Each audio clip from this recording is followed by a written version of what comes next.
you don't see the angles, because in reality, I'm FaceTiming you, I'm popping up to you. If I don't speak to you, we're not gonna speak. Do you get it? But as the man, you're supposed to be chasing me. You want me to chase you? You must have lost your mind. What do you think, this is a game? So why am I messaging you? Are you the bag? Are you the bag? I don't need to be the bag, but you need to chase me regardless. Oh, and you need to stay off that crack, man. Get out. Be a man, come on now. Do you think this is Twilight? Do you think you're Bella? Am I one of those delinquents to be ducking down yash?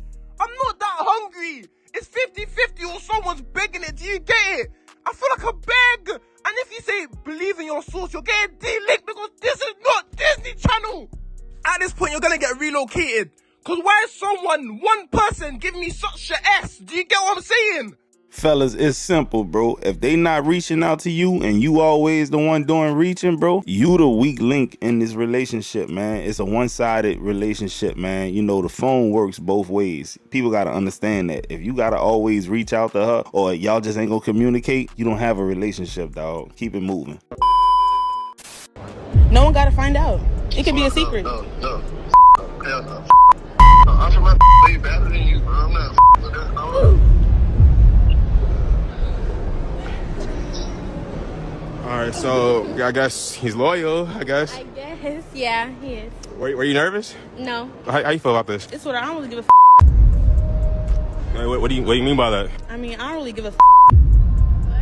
What do you mean by that? I mean, I just feel like you deserve better anyways. But he passed though. What? Like, is there something you gotta say? I just sent some type of like awkward energy right here. So Can I be honest? Be honest about what? honest about what? What do you mean? I've had a Honest. crush on you ever since middle school. I don't... And I know you didn't swing that way. That's why I was just pretending to be your friend all these years. What? Wait, what? I don't look at you like that. Hey, I don't care what you heard before. I'm telling you right here, right now. Black men don't cheat, man. He just proved it. Look at that. Every advance she made, bing, bing, bing, batted down like a good man supposed to. You know, it baffles me the amount of women that are like, I would never let my husband tell me what to do. I'm not his child. And these same women, they'll go to work. Their boss says, hey, I need you to turn this in by 5 p.m. They say, yes, sir. The HR manager says, hey, I need you to stop saying this to your employees. They say, okay. The trash man says, I need you to put your trash cans beside the road on Wednesday mornings. They say, okay, and they do it. The speed limit sign says, don't go past 65. Guess what? They don't go past 65. The nurse says, hey, you have this condition. I need you to take this medicine. They say, okay. Their single friend will say, girl, you don't need to do this for your husband. You need to tell him this, this, and this. And they say, I can trust you. You're the expert. Literally everybody else in the world will tell them, jump. And they say how high, and they do it. But when your husband, who has a covenant with God to protect and provide for you, tells you, hey, I don't think you should do this. Yes, you should do this. No, you should not do this. It's a problem and you're oppressed. You know what it is? That's the only part of their life where they feel like they do have a control and they can exercise their power, because no other area in life they get to live life on their own terms. But they feel like taking it out on a man that actually gives a fuck about them. Your employer doesn't care about you. He'll fire you. If you die, he'll have a replacement for you tomorrow. If you don't show up, they're already looking at applications so that they can hire someone to replace you. If they need to downsize, you will be the first to go. You get what I'm saying? The man that's supposed to be your rock, you treat him like crap. You see what I'm saying? So, yeah, she hit the nail on the head with that one.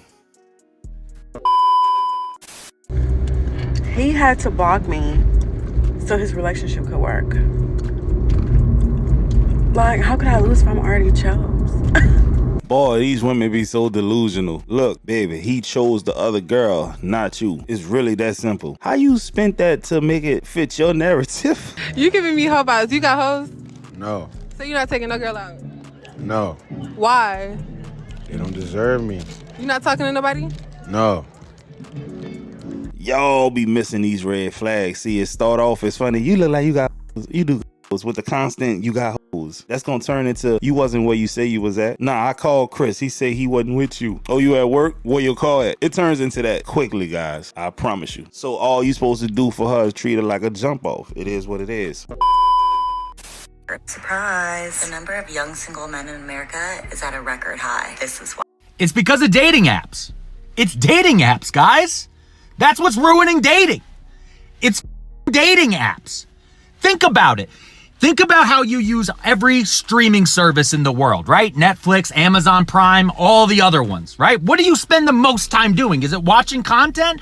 No, you spend the most time on the menu, just scrolling. Because what's your biggest fear? I'm gonna pick a movie or a TV show and I'm gonna waste my time on that movie or TV show instead of watching the thing that's really out there that I actually should be spending the time watching and doing. So you just keep scrolling, and you get more and more discerning about what you're picking. See, before the internet, you just dated whoever was near you.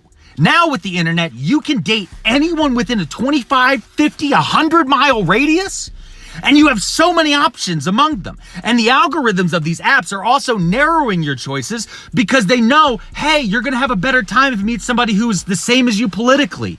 Someone else who's also a vegetarian. You're gonna get along better with somebody else who is a dog person over a cat person.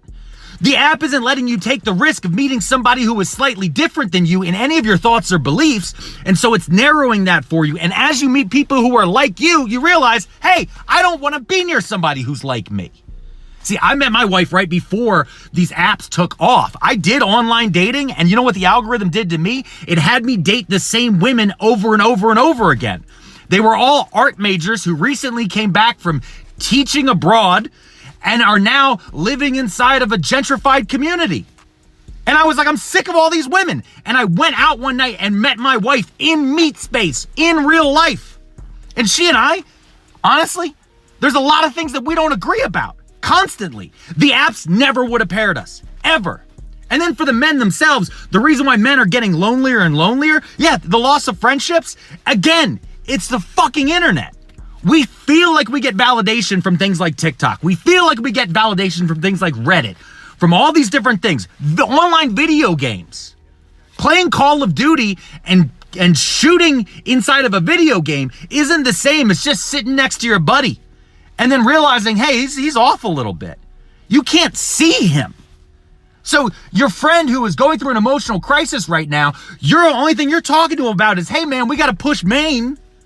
But instead, he's over here thinking like, am I worthless?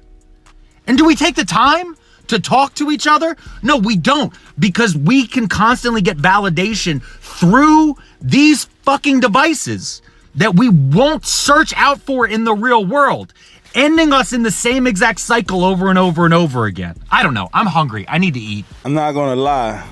It seems like he does have a pretty good argument, Sometimes opposites do attract. And I guess with the dating apps, they try to match you with somebody who has a similar profile as you, right? They like certain things you like. Y'all hang out in the same places. Y'all share the same political views and things of that nature. They feel like y'all are homogenous, so that's cool. But here's the thing, right? A lot of relationships that stand the test of time is when two people come from two totally different walks of life, right? For instance, you got a girl who comes from a structured two-parent home, and then you have a man who's later, in life, and he came from a single mother household, but because, he had to navigate this world and learn how to move as a man when you didn't have a man to show you what's what, you picked up a lot of life lessons along the way.